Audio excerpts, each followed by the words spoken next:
Hi, I'm Ryan. Thanks for coming to my channel. It's gonna be my first video ever. I'm gonna do a overview of my turbocharged E34 BMW. So without further ado, let's get to it. So this is my 95 BMW 525i. It's the E34 generation. I bought this car for $1,000 back in 2015, 2016, something like that. It was my first car. It just kind of fell into my lap and I had the money at the time. And I've been driving it ever since. It's my daily driver. I put many miles on it. Taken it to a few places. Anyways, the story is I owned it for about a year. Daily drove it, and then just kind of started to collect things to turbocharge it since I heard that that was a thing, and started spending stupid amounts of money on it and building it over time. Be down for a while I worked on it, added something, and then I would have to get rides everywhere because it was my only vehicle. But yeah, so it's been a long journey. I guess without further ado, I'll get into some of the modifications that have been done to it. Exterior wise, obviously it's different colors. That's probably going to be a story for another time. We'll start with the wheels, style 32s, 18-inch. They are the E38 fitment, the 7 series. These are probably my favorite wheel style for an E34.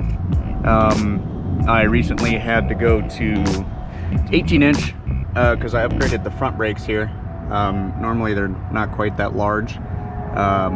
Those are E90 335i brakes on the front. I got those from a junkyard and they essentially bolt right up. You need an adapter to space them out so that it sits in the right spot, but otherwise they just bolt right on, and they're pretty nice. They're good for, I guess, if you have substantially more power, you want to stop harder, you track your car, autocross it, what have you, or you just want it to look cool.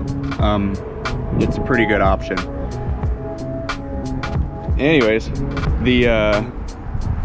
so those wheels are staggered fitment. So the rears are 9-inch wide. Don't mind the rust. The fronts are 8-inch wide. That staggered setup is pretty good for a boosted car like this. You get a little extra traction out of the deal.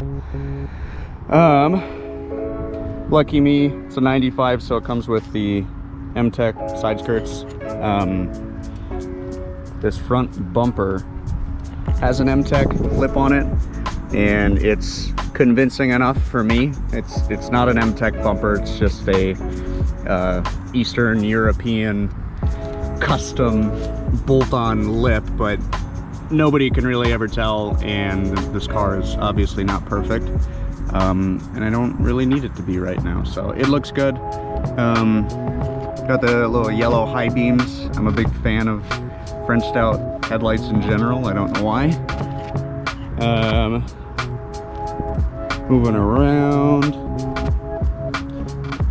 there is an M5 filler plate. That's also an Eastern European special. It just kind of sticks on with adhesive, and then your screws also hold it on. It hasn't fallen off, and I think it looks great. So there it stays. As long as we're out here to talk about suspension, bushings, stuff like that. It is lowered on E-box springs and Coney struts. I wish that it was slightly lower in the front, but the setup is pretty comfy while maintaining sort of a performance oriented drive. They're progressive springs, so the rate increases as you load into it. So they're nice. I'll probably switch to coilovers at some point. Sometime in the future. I'll get them custom valved or something when I feel like dropping that sort of money. The other pieces of the suspension, the control arms, bushings, I've replaced every bushing essentially on the car, and absolutely in the suspension department. The front end, both control arms have been replaced. The uppers are Moosehead Engineering, and the lowers are E31 aluminum arms. Both of those have spherical bearings, excuse me, which gives you a better feel. It's slightly sharper when you hit bumps and stuff, but I think it's a worthwhile upgrade, and it's not insanely expensive. The front sway bar is an M5, an early M5, so it's a straight bar. And in the rear, it's the M5 Touring sway bar. That stiffens it up a little bit. It prevents a lot of that roll that you get with the factory setup. So that was a very worthwhile upgrade. Also in the rear, the subframe bushings are PowerFlex polyurethane. They're just the yellows. Stiffens it up a little bit. I just recently did the rest of the subframe bushings, which are the diff suspension bushings and the rear trailing arm bushings, which are a pain. Ask me how I know. So those were replaced with the M5 slide bearings. So rather than a rubber bushing that can go basically in every dimension and move around, the slide bearings allow movement in one direction, which sort of stiffens up the rear end. They also last seemingly forever, so I can't imagine that I'm gonna have to do those again at any time soon, which is great because it sucked. The differential is a 3.15 ratio, limited slip, medium case. I rebuilt that recently and added another clutch to it to increase the lockup just a little bit. Going from 2 to 3 clutches, if you're curious, doesn't involve any machining. It's actually pretty straightforward. The clutches in there are from racingdiffs.com. They're reasonably priced, and I haven't had any issues with my differential since rebuilding it, and the clutches work great. So now we can get to the more exciting part.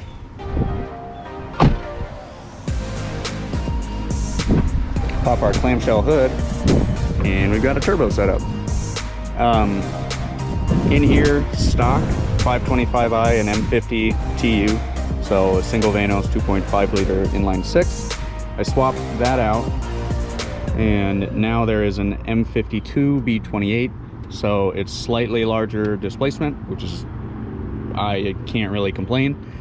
It was just kind of what was available at the time, but I would recommend it if you can find it. The intercooler over here, 3-inch intercooler. It's sandwiched in between the radiator and the AC condenser that would be right here. It is right there. This is probably the best place you can get on an E34 without cutting up your front bumper. I used to have a front mount intercooler, and it was tiny because I didn't want to cut up my bumper, so I didn't.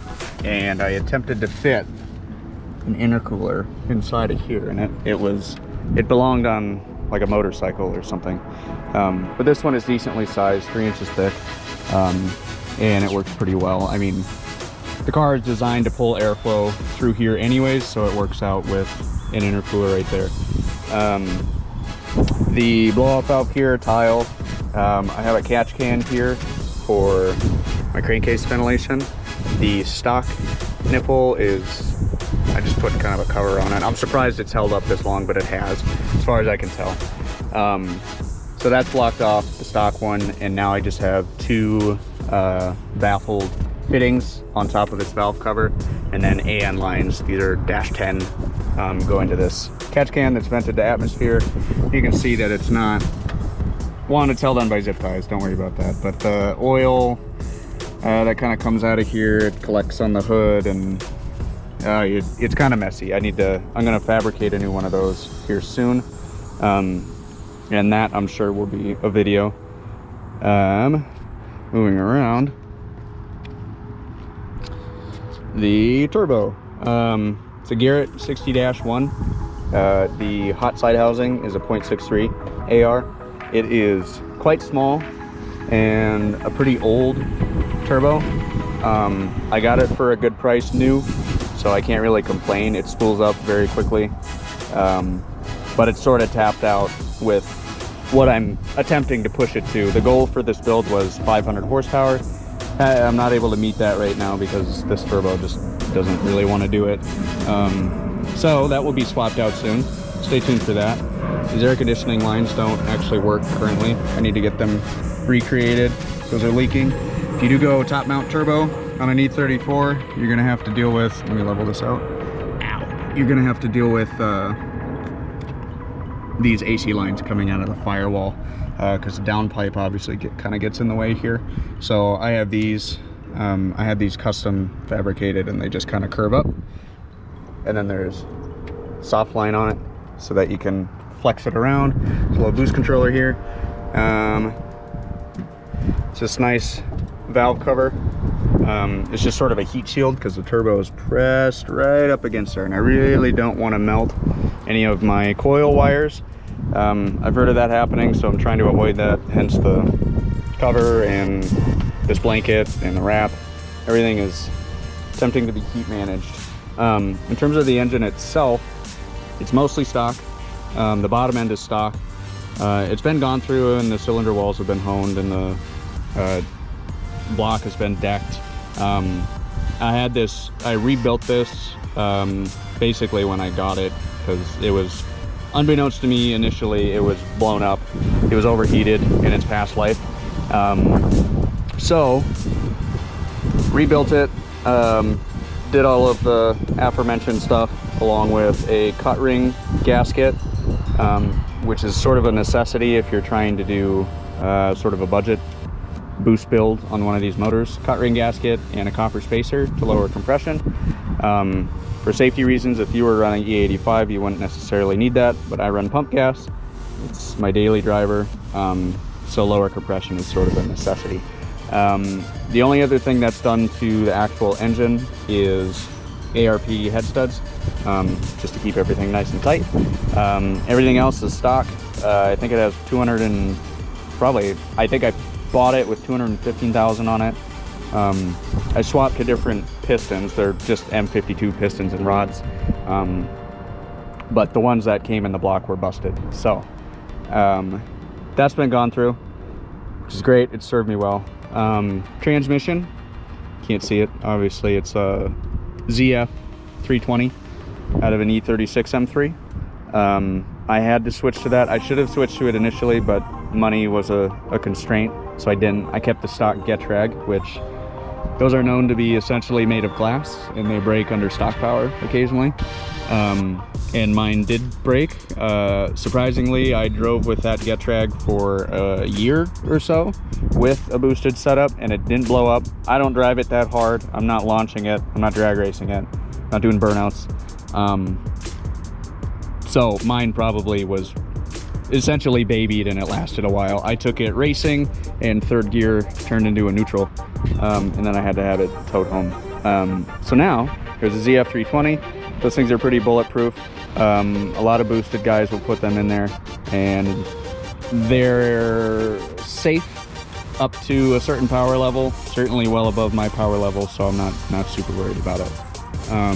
The problem with swapping to a ZF is it's hard to find a drive shaft, and the shifter linkage, and that's about it.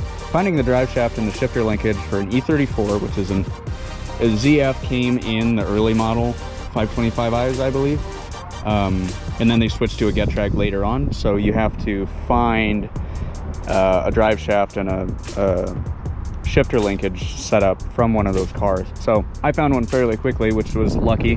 Some guys charge an outrageous amount of money for them, but I got pretty lucky, and it works really well. It's very nice. More on the shifter setup. I'll go in the car. I'll just mosey on in there. The shifter linkages, obviously the ZF setup, the selector rod is now a dual shear selector rod. You can Google If you're not sure what that is, you can Google it. There's better descriptions than I can probably give. It essentially makes sure that you're pressing evenly on each side when you're shifting on the shifter linkages. So it kind of results in a nice tight shifter feel. It's not like it's gated or anything crazy, but if you've driven one of these with a stock setup, they're pretty floppy. Even in gear, they'll flop around a ton. Mine isn't free of play, but it is substantially better than what comes out of the factory, or what comes out of the factory plus 20 plus years of use. They get quite worn. The car is running on a Link G4 Plus plug and play. It just, you basically take your stock ECU case, open it up, pop the stock board out, put this board in, and wire in whatever you need in addition to the stock setup, and you are good to go. It's very convenient. I came from a Megasport 3 Pro that I got for cheap, and that was not a plug and play. That was just the box, the standalone box, and I had to somehow fit that in here and make it work with the stock harness, because I did not want to make a new harness, and it was really not a good solution. Granted, it was my first real big soldering project when I was younger, so I don't think the solders were that great, but it eventually crapped out on me right before I was going to go race it. The same race that blew up my transmission, or the same event rather. So I got a Link shipped. I figured I would just try something different, and it's been great. Plug and play is a whole lot nicer. You don't get quite as many inputs and outputs as you do if you just can fit a standalone box somewhere, if you could make that work. But I wanted a simple solution that works very well. I can just plug my laptop in, tune it, and basically do everything that I want to do. The last thing I can think of here actually is this exhaust, and we'll get a nice little exhaust clip here in a second. It's so all the way from the turbo to the back, it's 3-inch stainless mandrel bends. There's a resonator, a vibrant ultra quiet resonator, and it goes all the way back to a Borla XR1 muffler, and then to these nice slanted tips to sort of emulate the stock setup, just a little bit bigger to accommodate the extra flow. The thing to note about my setup in particular is that from the wastegate, it does not reroute back into this full exhaust system. It just screams down at the ground. So when you do spool up and it gets up to the desired boost level, it will essentially just scream all that extra exhaust down at the ground. And you'll see what I mean when we take it for a drive.